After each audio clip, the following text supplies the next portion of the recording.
আবহমান বাংলা সংস্কৃতি ও মুক্তচিন্তার ওপর সাম্প্রতিক সহিংস আক্রমণের প্রতিবাদে গানে গানে সংহতি সমাবেশ করেছে ছায়ানট।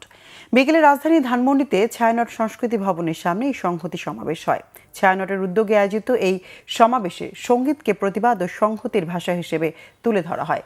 এতে দেশের বিশিষ্ট শিল্পী, সাহিত্যিক, বুদ্ধিজীবী, সাংবাদিক সহ বিভিন্ন শ্রেণী পেশার সংস্কৃতিসেবী ও প্রগতিশীল চিন্তাধারার মানুষ অংশ নেন।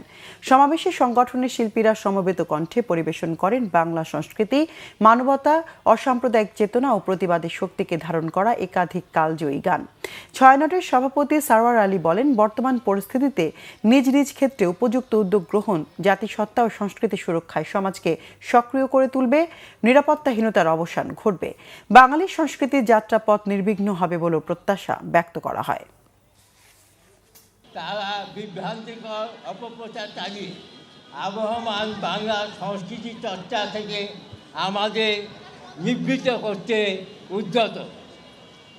এই সকল কর্মকাণ্ড বাঙালি জাতিসত্তা ও সংস্কৃতির উপর আঘাত হানছে। নিরাপত্তাহীনতার অবসান ঘটুক, বাঙালি সংস্কৃতির যাত্রা পথ নির্বিঘ্ন হোক।